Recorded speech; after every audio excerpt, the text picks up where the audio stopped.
Hey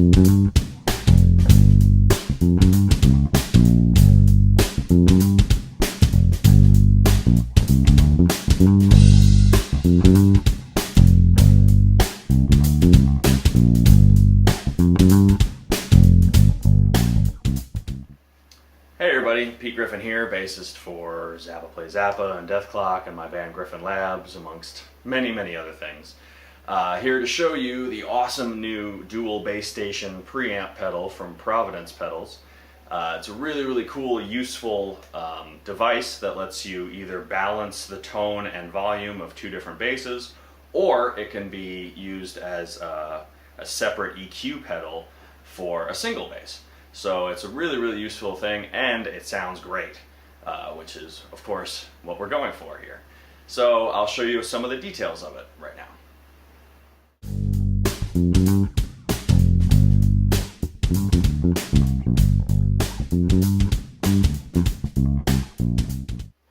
Okay, so I guess I'll start off by showing you how to use this pedal when you're just using one bass. A lot of times these days I play gigs where I'm not even bringing an amp and I'm not even using a backline. I'm just going directly into the house and either getting my tone through in-ear monitors or from a monitor. It's sort of the future of bass playing these days. And having a preamp like this with such a nice EQ on it really kind of helps that. It means that instead of lugging a giant amp, you lug this nice little lightweight pedal, and you have all the tonal options you want right there. So just taking a 77 Jazz with stock pickups and everything, plug it into the thing and start playing, and even flat sounds great to me. It definitely adds a little bit more warmth than if I had just plugged directly into the DI that I have going here. But then from there you can start messing with the knobs, and you know, that's a nice decent jazz bass sound, but I kind of want a little more bottom end. So let's go with an extreme setting of the bass knob and try turning it up almost all the way here, just to hear what that sounds like.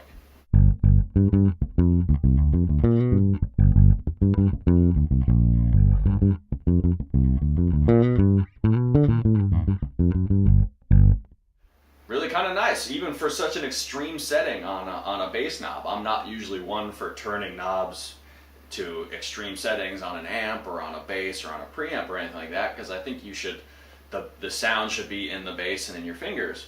But for something like that, it's still kind of nice even at a higher setting, but then you just kind of dial it back and it gives you a little bit more bottom end presence and it sounds good. Next, I always have issues with students where they say, hey, I've got my amp up all the way, and or I can't turn up anymore because the sound guy's going to yell at me, but I still can't hear a note I'm playing. So I always tell them, don't mess with the bass knob on your amp to try to hear yourself better. Mess with the mid-range knob, and that's really where you're going to find your own personal kind of sound, and you can mix it against the kick drum a little better, or some low keyboards, or some down-tuned guitars that might be getting in your way. You got to find that mid-range frequency where nobody else is, and then that's where you occupy, and that's how you can kind of stick out in the mix a little better. Where this pedal helps that is not only does it have a mid-range knob, it has a mid-range frequency selector. So if you want kind of more of an old school low-mid kind of warm sound, you turn the mid-range frequency selector knob down and then turn the actual mid-range knob up. So once again, we'll go a little extreme just to hear it, but here's a lower mid kind of sound.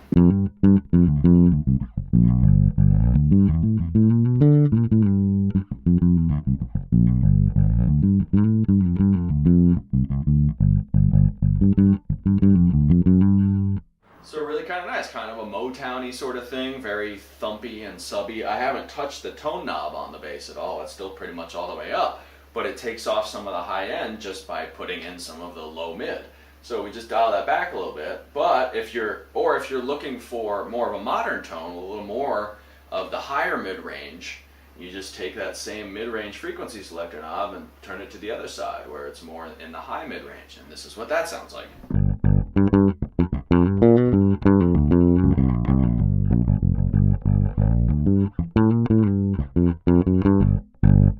So a little more finger attack, a little more growl to it, a little kind of grindier tone.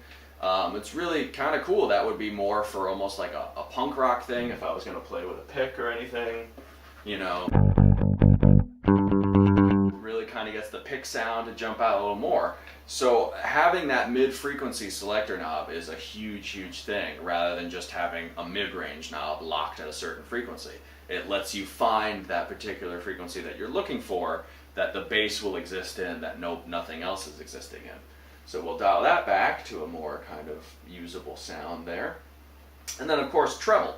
A lot of people use treble to get a little more of the brightness on the tone, obviously. This bass has fairly dead strings right now, so if I wanted a little more kind of zing from the top end, I would just turn up the treble. Once again, let's try a slightly higher frequency, a slightly higher setting, just to hear what it sounds like.